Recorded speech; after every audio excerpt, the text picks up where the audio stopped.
देखिए असर तो पड़ेगा ही, क्योंकि 90 बिलियन डॉलर के हमारे ट्रेड है उनके साथ। और अगर आप सोचिए कि अभी हर चीज़ 50% ज़्यादा महंगा होगा, तो खरीदने वालों भी सोचेंगे कि भारतीय चीज़ों को क्यों खरीद ले।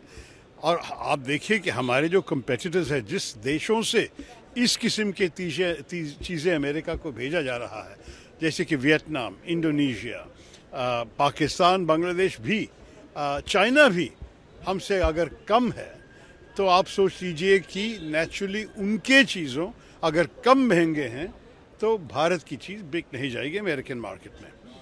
दूसरी चीज़ जो अन्याय है, ये जो एक्स्ट्रा 25% जो ऐड किया, जो ट्रंप ने कल बताया था, ये है क्योंकि हम रशिया से पेट्रोलियम प्रोडक्ट्स, नेचुरल गैस और ऑयल खरीद रहे हैं।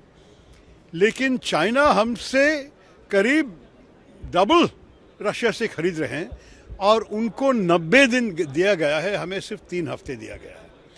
ये सब मैं अगर सोचूं तो इसमें कुछ दूसरा इशारा है, दूसरा कोई संदेश मिल रहे हैं वॉशिंगटन से, जिसके बारे में हमारी सरकार को समझ के जवाब देना चाहिए। अगर ऐसे वो लोग करेंगे तो हम भी अमेरिकन एक्सपोर्ट्स पे 50% की टैरिफ हमारे तरफ से भी लगाना चाहिए।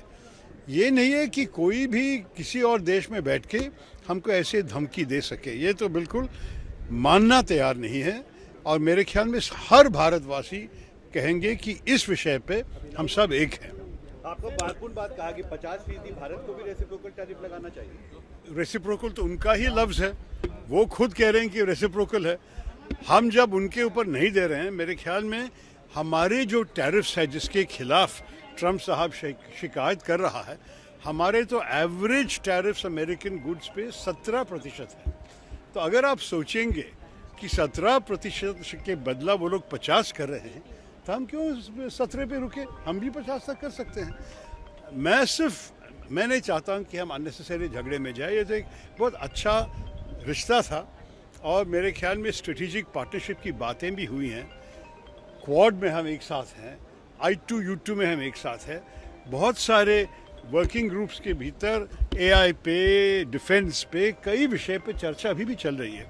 तो मैं नहीं चाहूँगा कि सिर्फ ट्रेड पे पूरा रिश्ता को ख़राब कर दे, लेकिन हमारी तरफ से कोई नहीं चाहते हैं कि इस किस्म की बर्बादी हो जाए हमारे रिश्ते में। उनके तरफ से ये आया है, तो उनको पूछना पड़ेगा, क्या do they not value our relationship? क्या भारत उनके लिए अगर महत्वपूर्ण नहीं है, तो वो हमारे लिए क्यों महत्वपूर्ण होगा?